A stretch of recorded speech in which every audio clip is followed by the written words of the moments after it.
মবের নামে বিশৃঙ্খলা সৃষ্টিকারী সবার বিরুদ্ধে ব্যবস্থা নেওয়া হচ্ছে বলে জানিয়েছেন স্বরাষ্ট্র উপদেষ্টা জাহাঙ্গীর আলম চৌধুরী। দেশে গত ৬ মাসে দুর্নীতি অনেকটা কমলেও তা সহনীয় পর্যায়ে আসেনি বলেও মন্তব্য করেন তিনি।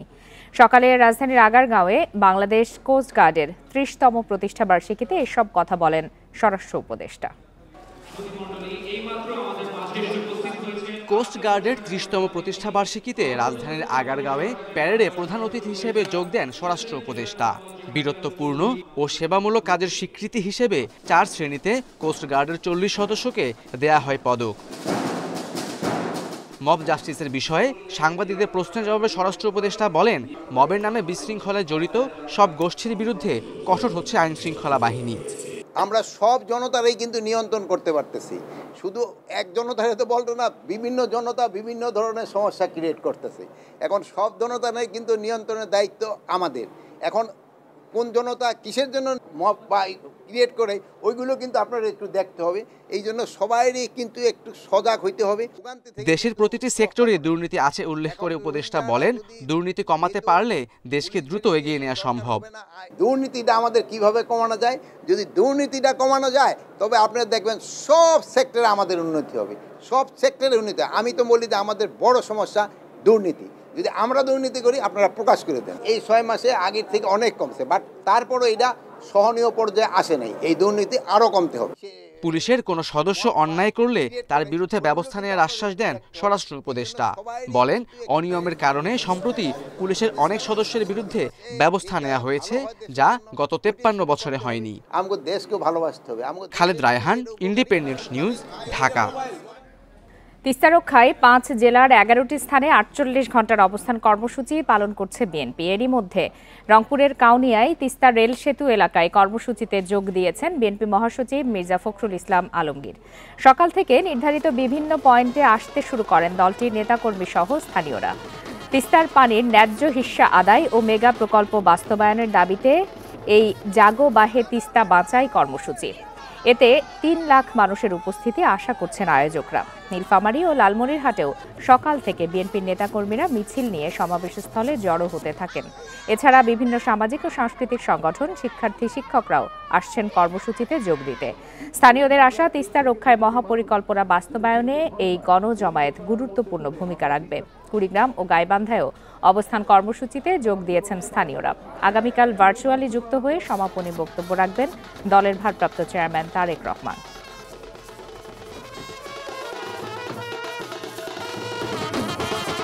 আমরা চাচ্ছি এই তিস্তা মহাপরিকল্পনা বাস্তবায়ন হয়ে আমাদের উত্তরবঙ্গের মানুষের ভাগ্যের উন্নয়ন ঘটুক। 5টা জেলার লোক সবাই একসাথে একত্রিত হয়েছি এই তিস্তা মহাপরিকল্পনা বাস্তবায়ন করার জন্য। সাথে আসি থাকবো যাতে আমাদের এই তিস্তা মেগা প্রকল্প কাজের বাস্তবায়ন হয়। তিস্তা রক্ষায় বিএনপির কর্মসূচি নিয়ে আরো বিস্তারিত জানাতে এই মুহূর্তে রংপুর থেকে যোগ দিয়েছেন সহকর্মী নজরুল ইসলাম। সরাসরি চলে যাচ্ছে তার কাছে। নজরুল ইসলাম, ঘণ্টাখানেক আগেও আপনার সাথে আমার কথা হচ্ছিল, যেখানে আপনি জানিয়েছিলেন যে বিএনপি মহাসচিব মির্জা ফখরুল ইসলাম আলমগীর বক্তব্য রেখেছেন। আনুষ্ঠানিকভাবে আসলে এই অবস্থান কর্মসূচির উদ্বোধন ঘোষণা করা হয়েছে কিনা? আর এরই মধ্যে তো আমরা আপনাদের মাধ্যমে জেনেছি যে সেখানে লাখ লাখ মানুষ সমবেত হয়েছেন।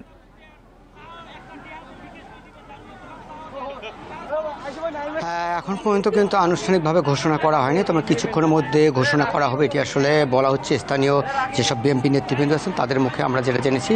আর বিএনপির যিনি অর্থাৎ মহাসচিব মির্জা ফখরুল ইসলাম আলমগীর, তিনি কিন্তু এখন থেকে প্রায় 1 ঘন্টা আগে কিন্তু এই সভামঞ্চে এসেছেন। তিনি এসে কিন্তু অর্থাৎ একটা সেমিনারে যোগ দিয়েছিলেন, সেখানে তিনি বক্তব্য দিয়েছেন, কথা বলেছেন। তিনি বলেছেন যে প্রায় কিছুক্ষণের মধ্যেই তিনি স্টেজে আসবেন। এখন লাঞ্চ বিরতি দেওয়া হয়েছে এবং নামাজের বিরতি।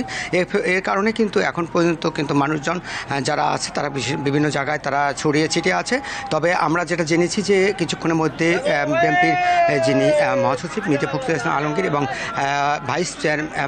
ভাইস প্রেসিডেন্ট অর্থাৎ শামসুজ্জামান দুদু, তিনি কিন্তু এসছেন। আরও স্থানীয় নেতৃবৃন্দ আছেন, কেন্দ্রীয় নেতৃবৃন্দ আরও একজন এখানে রয়েছেন, তিনিও কিন্তু এখানে উপস্থিত হয়েছেন। এই সমাবেশকে কেন্দ্র করে আমরা যেটা জেনেছি যে তিস্তা বাঁচাও, অর্থাৎ যে আপনার নিশ্চয়ই জানেন যে তিস্তা বাঁচাও আন্দোলনকে কেন্দ্র করে কিন্তু দীর্ঘ 48 বছর ধরে চলছে কিন্তু এই রংপুরের এইসব তিস্তা পাড়ের মানুষদের কান্না। তারা বলছেন যে যেহেতু এই তিস্তা খনন হচ্ছে না এবং তিস্তার পানি একতরফা ভারত থেকে ছেড়ে দেওয়ার ফলে তাদের যে দুঃখ কষ্ট এবং তাদের যে ভোগান্তি দুর্ভোগ সেটি জানি অতি দ্রুত শেষ হয় এবং বিএনপি যদি ক্ষমতা আসে, এখানে অন্যান্য নেতৃবৃন্দ বলছেন যদি বিএনপি আগামীতে ক্ষমতা আসে তাহলে এই তিস্তা মহাপরিকল্পনা বাস্তবায়ন তারা করে ছাড়বেন এবং এই আন্দোলন কিন্তু তারা আরও অব্যাহত রাখবেন এবং আগামীকালও তো এটির আন্দোলন আছে সেটি বলছেন তারা। তবে এখন পর্যন্ত আপনি নিশ্চয়ই জানেন যে এই মাঠে কিন্তু কানায় কানায় ভরে ছিল, এখন মানুষ সব বিভিন্ন গাছতলায় বিভিন্ন জায়গায় তারা বসে আছে। কিছুক্ষণের মধ্যে হয়তো বা যদি মির্জা ফখরুল ইসলাম আলমগীর এই মঞ্চে আসে তারপর হয়তো লোকজন আসবেন। তবে আপনি জানেন যে রংপুর বিভাগের 5 জেলায় কিন্তু এই মুহূর্তে কিন্তু বিভিন্ন জায়গাতে এই আন্দোলন কর্মসূচি চালিয়ে যাচ্ছেন বিভিন্ন বিএনপির নেতৃবৃন্দ এবং সাথে রয়েছেন অন্য অন্য দলের যারা কেন্দ্রীয় নেতৃবৃন্দ তারাও রয়েছেন, স্থানীয় নেতৃবৃন্দ রয়েছেন।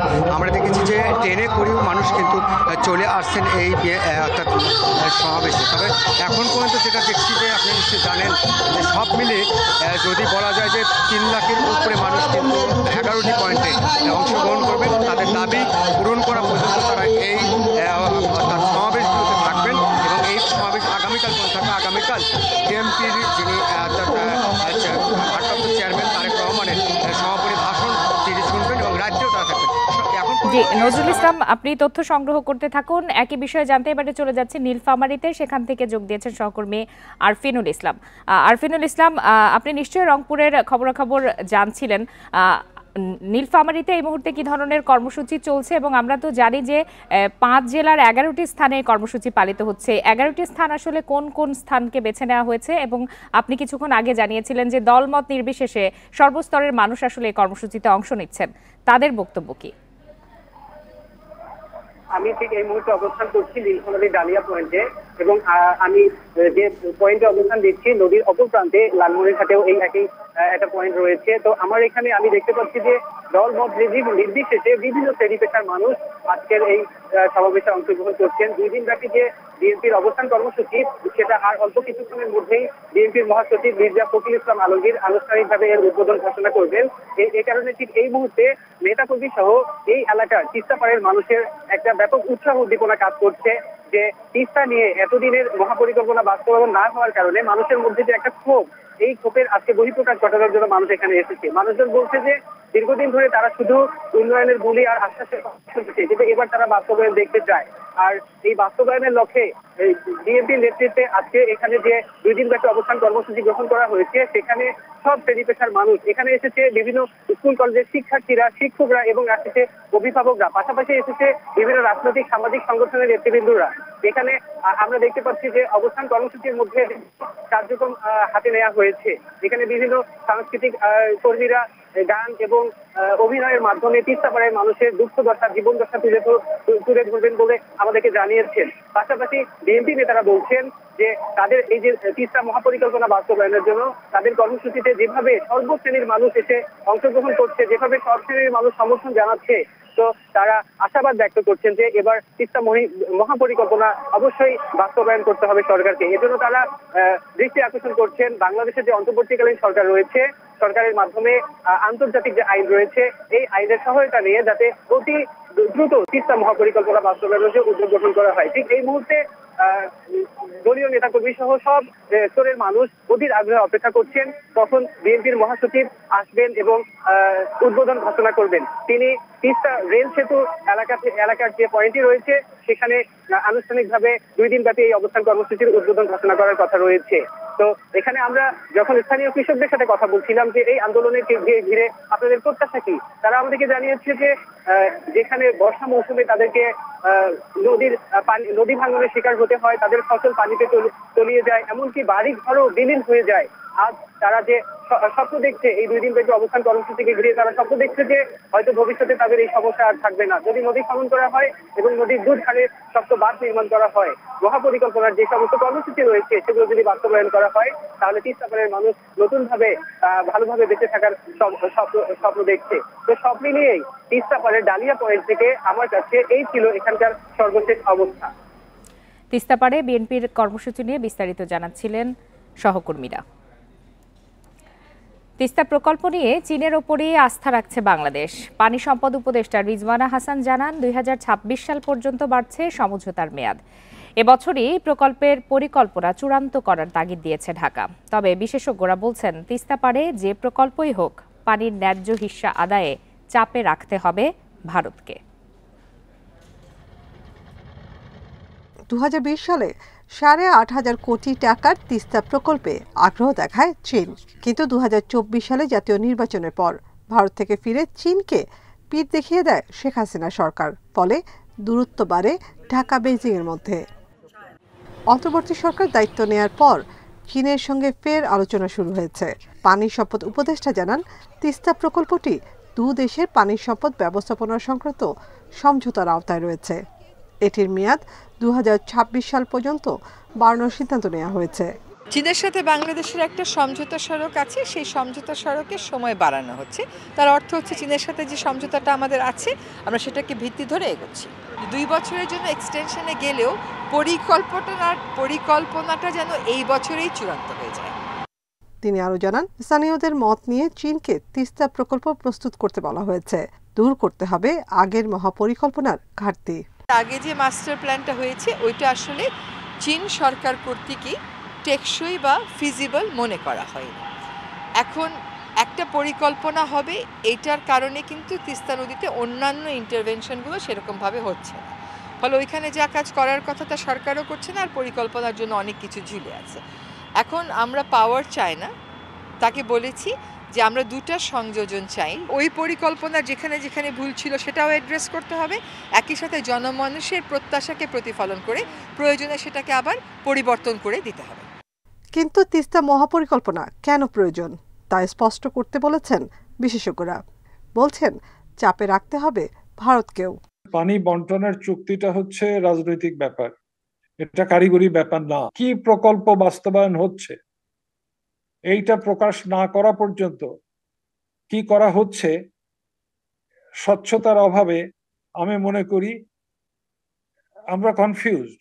কি হচ্ছে, চীন করুক, আমেরিকা করুক, রাশিয়া করুক, ভারত করুক, কিন্তু কি করছে সেটা তোমাকে জানতে হবে। শুষ্ক মৌসুমে তিস্তার পানি বেশি প্রয়োজন। মহাপরিকল্পনা সেই ঘাটতি কতটুকু মেটাতে পারবে তা নিয়ে সন্দেহ রয়েছে এই বিশেষজ্ঞের। নাফিজাতুল্লাহ, ইন্ডিপেন্ডেন্ট নিউজ, ঢাকা। রমজান উপলক্ষে খাদ্য বান্ধব কর্মসূচির আওতায় 30 টাকা কেজিতে 50 লাখ পরিবার চাল পাবে বলে জানিয়েছেন খাদ্য উপদেষ্টা আলী ইমাম মজুমদার। সকালে ডিসি সম্মেলনের দ্বিতীয় দিনে খাদ্য ভূমি মন্ত্রণালয় সংক্রান্ত প্রথম অধিবেশন শেষে এসব কথা বলেন তিনি। আসন্ন রমজান সামনে রেখে মার্চ এবং এপ্রিল এই 2 মাসে 1.5 লাখ টন করে মোট 3 লাখ টন চাল দেয়া হবে খাদ্য বান্ধব কর্মসূচির আওতায়। এছাড়া 30 টাকা কেজি দরে 15 কেজি করে 50 লাখ পরিবার এবং ঈদে বিনামূল্যে কোটি পরিবার 10 কেজি করে চাল পাবে। এমন আরও কিছু কার্যক্রম রয়েছে বলেও জানান তিনি। এসব চাল বাজারে দাম নিয়ন্ত্রণে বড় সহায়তা করবে। একথা জানিয়ে তিনি আরও বলেন, বিতরণ কার্যক্রম বিভিন্ন কর্তৃপক্ষ করবে, কিন্তু তদারকি করবেন ডিসিরা। মার্চ মাস, এপ্রিল মাস, 2 মাস 1.5 লাখ করে 3 লাখ মেট্রিক টন চাল যাবে খাদ্য বান্ধব কর্মসূচিতে। 50 লক্ষ পরিবার সারা দেশে। এই গেল 1.5-3 লাখ টন চাল যাবে এখানে। তারপরে আপনার টিসিবির মাধ্যমে যাবে তেমনভাবে প্রায় 50 লাখ টন করে 1 লাখ। ঈদের সময়ে 1 কোটি লোক পাবে 10 কেজি করে চাল পাবে উপহার হিসেবে ফ্রি। এটা ভিজিএস এরিয়াতে। কর আদায়ে জেলা প্রশাসকদের আরও কার্যকর ভূমিকা রাখার আহ্বান জানিয়েছেন অর্থ উপদেষ্টা ডক্টর সালেহ উদ্দিন আহমেদ।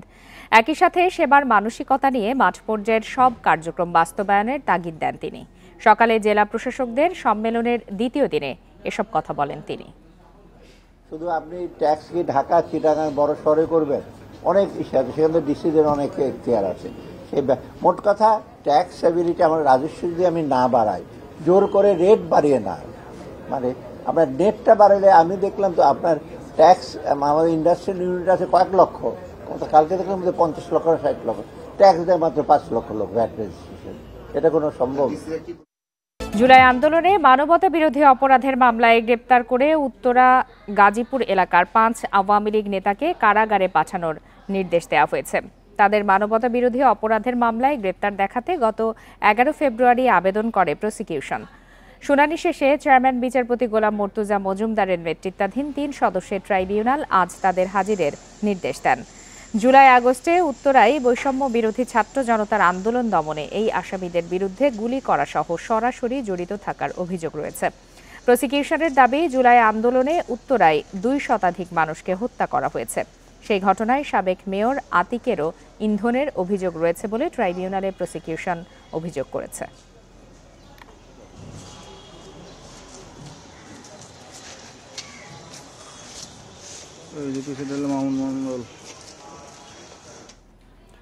উচ্চ আদালতের নির্দেশনা অনুযায়ী 21 আগস্টের গ্রেনেড হামলা মামলায় বিএনপির ভারপ্রাপ্ত চেয়ারম্যান তারেক রহমানের বিরুদ্ধে জারি করা গ্রেপ্তারি পরোয়ানা প্রত্যাহার করেছে দ্রুত বিচার ট্রাইব্যুনাল। সকালে তারেক রহমানের আইনজীবী আব্দুর রশিদ মোল্লা বিষয়টি নিশ্চিত করেন। তিনি জানান, উচ্চ আদালতের নির্দেশনা অনুযায়ী ঢাকার দ্রুত বিচার ট্রাইব্যুনাল 1 এর বিচারক মোহাম্মদ রফিকুল ইসলাম স্বতঃপ্রণোদিত হয়ে তারেক রহমানের বিরুদ্ধে জারি থাকা গ্রেপ্তারি পরোয়ানা প্রত্যাহারের আদেশ দেন। গত 1 ডিসেম্বর আলোচিত এই মামলায় যাবজ্জীবন কারাদণ্ডপ্রাপ্ত বিএনপির ভারপ্রাপ্ত চেয়ারম্যান তারেক রহমান ও মৃত্যুদণ্ডপ্রাপ্ত সাবেক স্বরাষ্ট্র প্রতিমন্ত্রী লুৎফুজ্জামান বাবর সহ সব আসামিকে খালাস দেয় হাইকোর্ট। বিচারপতি AKM আসাদুজ্জামান ও বিচারপতি সৈয়দ এনায়েত হোসেনের হাইকোর্ট বেঞ্চ এই রায় ঘোষণা করেন। উচ্চ আদালতের নির্দেশনা অনুযায়ী আমাদের দ্রুত বিচার ট্রাইব্যুনাল উনি অত্যন্ত জুডিশিয়াল এবং উনি নিজ আদালতে উচ্চ আদালতের নির্দেশনাকে ফলো করে উনি নিজেই সুমোটো উনি ইতিপূর্বে উনি স্বাক্ষর করে দিয়ে দিয়েছেন। এই মামলার সর্বশেষ কার্যক্রম শেষ হয়েছে। এখন আর এই মামলায় যাদের আসামি করা হয়েছিল, যারা খালাসপ্রাপ্ত, তাদের আর কোনো আইনগত কোনো কিছু আর থাকলো না। 15 এপ্রিল থেকে 11 জুন পর্যন্ত 58 দিন বঙ্গোপসাগরে সব ধরনের মাছ ধরা বন্ধ থাকবে বলে জানিয়েছেন মৎস্য প্রাণী সম্পদ উপদেষ্টা ফরিদা আক্তার। দুপুরে সচিবালয়ে সংবাদ সম্মেলনে প্রাণী সম্পদ উপদেষ্টা জানান, প্রতি বছর 20 মে থেকে 23 জুলাই পর্যন্ত 65 দিন সব ধরনের মাছ ধরা নিষিদ্ধ থাকায় সামুদ্রিক মৎস্য সম্পদ আহরণ 12.78% বেড়েছে। সমন্বয় না থাকায় দেশের মাছ আহরণে পার্শ্ববর্তী দেশের মৎস্যজীবীরা সুযোগ নিচ্ছে জানিয়ে উপদেষ্টা জানান, মৎস্য আহরণকারী সংগঠন ও মৎস্যজীবীদের কাছ থেকে বিভিন্ন সময়ে মাছ ধরার নিষেধাজ্ঞা সমন্বয়ের দাবি আসছে। এই প্রেক্ষাপটে গঠিত কারিগরি কমিটির পরামর্শে বাণিজ্যিকভাবে গুরুত্বপূর্ণ অধিকাংশ মাছের প্রজনন সময় এপ্রিল থেকে জুন হওয়ায় এবছর 15 এপ্রিল থেকে 11 জুন পর্যন্ত 58 দিন বঙ্গোপসাগরে মাছ ধরা বন্ধ রাখার সিদ্ধান্ত হয়।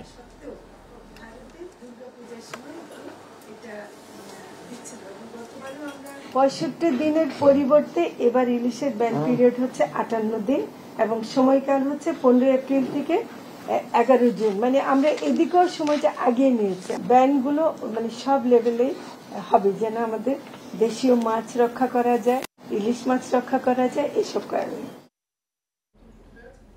রাজধানীর যাত্রাবাড়ির মাতুয়াইলে পিকআপ ভ্যানের ধাক্কায় স্বামী স্ত্রী নিহত হয়েছেন, আহত হয়েছে তাদের সন্তান। সকালে যাত্রাবাড়ির মাতুয়াইলে রাস্তা পার হওয়ার সময় পিকআপটি তাদের ধাক্কা দেয়। উদ্ধার করে ঢাকা মেডিকেল কলেজ হাসপাতালে নেওয়া হলে দায়িত্বরত চিকিৎসক স্বামী আব্দুল জব্বার ও রুনা আক্তারকে মৃত ঘোষণা করেন, আর মেয়ে জুঁই আক্তার চিকিৎসাধীন রয়েছে ঢাকা মেডিকেল কলেজ হাসপাতালে। যাত্রাবাড়ি থানা পুলিশ জানায়, সকাল 7টার দিকে রাস্তা পার হওয়ার সময় দ্রুত গতির একটি পিকআপ ভ্যান তাদের ধাক্কা দেয়। এতে ঘটনাস্থলেই মারা যান রুনা আক্তার, পরে স্থানীয় হাসপাতালে মারা যান আব্দুল জব্বার। দুর্ঘটনার পর পিকআপ ভ্যানটি জব্দ করা হয়েছে, তবে চালক পালিয়ে গেছে। নিহতদের স্বজনরা জানান, তাদের বাসা রাজধানীর ড্যামরা কোনাপাড়া এলাকায়, গ্রামের বাড়ি জামালপুরের ইসলামপুরে। ঢাকার ধামরাইয়ে ট্রাকের ধাক্কায় প্রাণ গেছে মোটরসাইকেল আরোহী স্বামী স্ত্রীর। গতরাতে ঢাকা আরিচা মহাসড়কের ধামরাইয়ের বাথুলি এলাকায় এই দুর্ঘটনা ঘটে। নিহতরা হলেন টাঙ্গাইল জেলার নাগরপুরের বাসিন্দা বাবুল হোসেন ও তার স্ত্রী শারমিন বেগম। মানিকগঞ্জের গোলরা হাইওয়ে থানা পুলিশ জানায়, ঢাকা আরিচা মহাসড়কের বাথুলি এলাকায় মানিকগঞ্জগামী মোটরসাইকেলটিকে একটি ট্রাক ধাক্কা দিয়ে পালিয়ে যায়। ঘটনাস্থলে মারা যান মোটরসাইকেল আরোহী ওই দম্পতি। পরে হাইওয়ে পুলিশ ঘটনাস্থল থেকে মরদেহ উদ্ধার করে মানিকগঞ্জ সদর হাসপাতালে নিয়ে যায়। ঘন কুয়াশায় মুন্সিগঞ্জের শ্রীনগরে ঢাকা মাওয়া এক্সপ্রেসওয়েতে 5টি গাড়ির সংঘর্ষের ঘটনা ঘটেছে। এতে অন্তত 15 জন আহত হয়েছেন। সকাল 7:30টার দিকে এক্সপ্রেসওয়ের কামারাখোলা এলাকায় ঢাকামুখী লেনে এই দুর্ঘটনা ঘটে। আহতদের হাসপাতালে চিকিৎসা দেওয়া হচ্ছে। ফায়ার সার্ভিস জানিয়েছে সকালে শ্রীনগরের কামারাখোলা এলাকায় ঘন কুয়াশায় দাঁড়িয়ে থাকা একটি পিকআপে পেছন থেকে ধাক্কা দেয় কাভার্ড ভ্যান। এ সময় কাভার্ড ভ্যানটিকে পেছন থেকে ধাক্কা দেয় একটি বাস। এছাড়া এই দুর্ঘটনার 200 গজ দূরে আরও একটি বাসকে পেছন থেকে ধাক্কা দেয় অপর একটি ট্রাক। এতে দুমড়ে মুচড়ে যায় দুটি বাস ও কাভার্ড ভ্যানের সামনের অংশ। এদিকে ফরিদপুরের ভাঙ্গায় বাস ও কাভার্ড ভ্যানের মুখোমুখি সংঘর্ষে আরও অন্তত 10 জন আহত হয়েছে।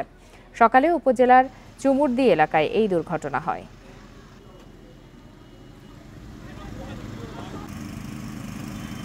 ঢাকা মাওয়া এক্সপ্রেসওয়ে কামারখালী এলাকায় একটি দুর্ঘটনা ঘটেছে।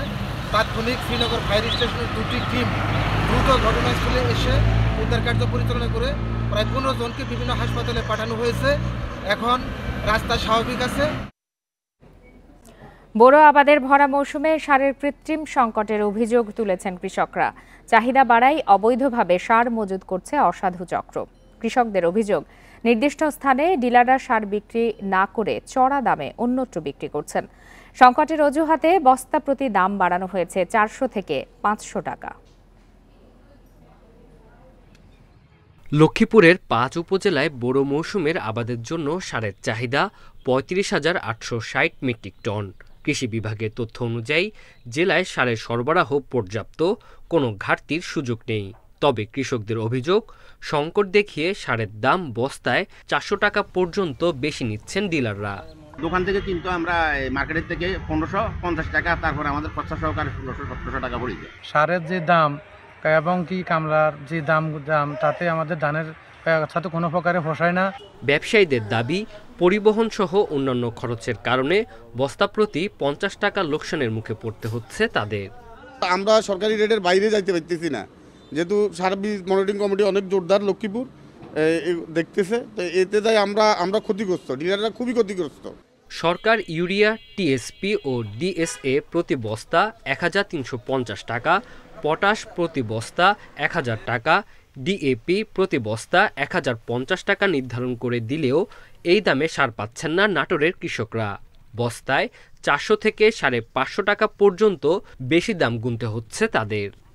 কৃষকরা ন্যায্য দামে সার কিনছে এবং সুষম মাত্রা সার ব্যবহার করছে জমিতে। সার নিয়ে যদি কোনো কারসাজি হয় বা কোনো আমরা লিখিত অভিযোগ পাবো, আমরা আইনানুগ ব্যবস্থা গ্রহণ করব। যশোরে সারের দাম বাড়ায় উৎপাদন খরচ বাড়া নিয়ে দুশ্চিন্তায় কৃষক। কৃত্রিম সংকট তৈরি করে দাম বাড়ানো হলেও ডিলারদের বিরুদ্ধে কোনো ব্যবস্থা নেওয়া হচ্ছে না বলে অভিযোগ তাদের। টাকা বেশি দিলে আবার সার মিলতেছে, কেজিতে 5 টাকা, কোনোটায় 10 টাকা, এইভাবে যদি দিচ্ছি সেটা আবার সার পাচ্ছি। ঠাকুরগাঁও সদর উপজেলার 23টি পয়েন্টে 23 জন সার ডিলার থাকার কথা থাকলেও নিয়ম ভঙ্গ করে 27 জন নিয়োগ দেওয়া হয়েছে। এরপরও পৌরসভা এলাকাকে ডিলার শূন্য রাখা হয়েছে। এতে ভোগান্তিতে পড়েছেন অনেক কৃষক। Tanzil Hasnat, independent news. শেষ করছি আজকের বিরতিহীন সংবাদ দুপুর। ধন্যবাদ সবাইকে।